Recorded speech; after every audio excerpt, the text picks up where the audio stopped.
Hello दोस्तों, स्वागत है आपके अपने यूट्यूब चैनल स्टेनो स्टडी पर।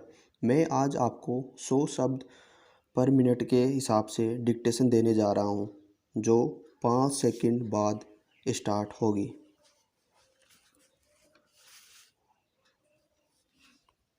भारत आज ऑक्सीजन से लेकर मास्क में ऑक्सीमीटर और वैक्सीन तक तमाम चीज़ों के लिए बड़े देशों से मदद मांग रहा है।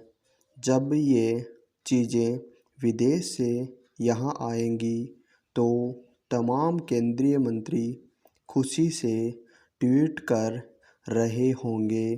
तभी कुछ सप्ताह पहले तक वे इस संभावना को बड़ी नफ़रत से खारिज कर रहे थे कि हमारे न्यूज़ इंडिया को विदेशी मदद की ज़रूरत पड़ सकती है। वास्तव में इस बात का स्वागत किया जाना चाहिए कि इस भयानक राष्ट्रीय आपदा से सरकार ने विदेश से मदद लेने का फैसला किया है। हमारी आज जो हालत है में इमरान खान और शी जिनपिंग भी उदारता से मदद करने को आगे आ रहे हैं, तो आपको समझ लेना चाहिए कि आज अंधी गली में पहुंच गए हैं। वे जो संदेश दे रहे हैं उसे समझिए। एक हमसे कह रहा है कि हम जो दिखावा करते रहे हैं, दरअसल हम उसकी बड़ी ताकत नहीं हैं। दूसरा, हमें संरक्षक वाली मुद्रा में एहसास रहा है। इस क्षेत्र में हम कहाँ खड़े हैं? ज़रूरतमंद देश की मदद की पेशकश करने के लिए और मदद मांगने के लिए भी बड़ा दिल चाहिए।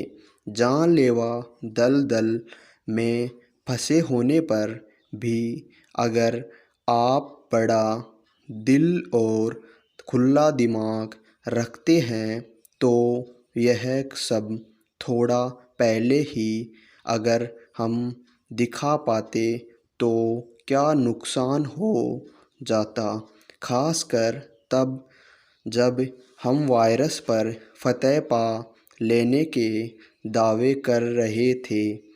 तब जब हम केवल 1.5% आबादी को ही वैक्सीन दे पाते थे, तभी प्रधानमंत्री जी ने दुनिया में ऐलान कर दिया था कि भारत ही इसका दवाखाना है।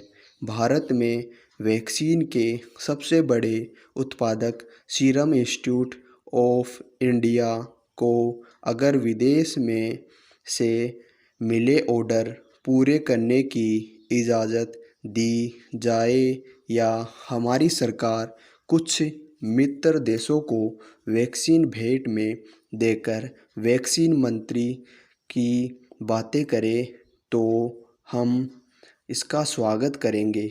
बड़े देशों को ऐसा करना चाहिए, लेकिन तभी जब हमारी हालत पर और भी गौर करें और ऐसा न हो कि वे जो चीज़ भेंट में दे रहे हैं उसी की तलाश में दुनिया भर के चक्कर लगा रहे हों, तथा यह कि हम वैक्सीन बाहर तो भेज रहे हैं मगर दो शानदार घरेलू कंपनियों को उत्पादन बढ़ाने के लिए ऑर्डर नहीं दे। अतः आत्मविश्वास का ही प्रदर्शन था जब हमारे सामने खुद का खड़ा किया हुआ तूफान है। वैक्सीन की कीमत में अंतर का भ्रामक जोड़ तोड़ है, जिससे देश अलग कीमत देता है, जो राज्य अलग कीमत देते हैं।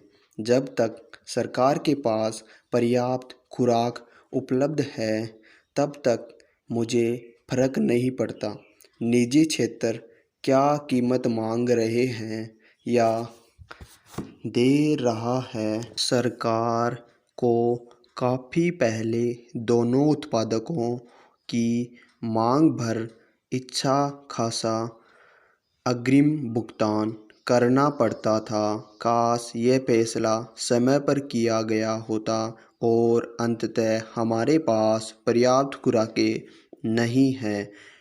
नेतृत्व का प्रभाव ऊपर से नीचे तक आता है।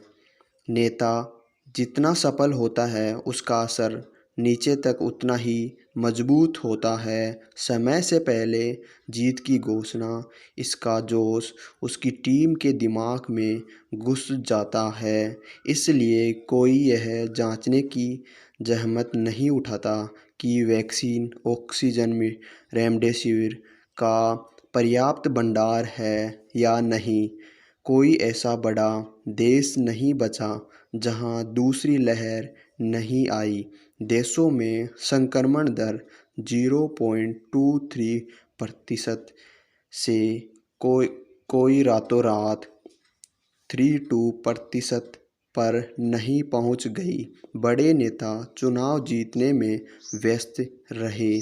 केरल और महाराष्ट्र में महामारी के विस्फोट के बाद कोई नींद से नहीं जागा। अगर हम उम्मीद कर रहे थे कि राज्यों की हमारी सीमाएं हमें वायरस से महफूज रखेगी तो हम खुद को नरसंहार के लिए प्रस्तुत कर रहे थे और भारत को इस संकट में डाल रहे थे कि जिसमें चलते उसे 4 दशक बाद विदेशी सहायता की ज़रूरत पड़ गई। धन्यवाद। डिक्टेशन समाप्त।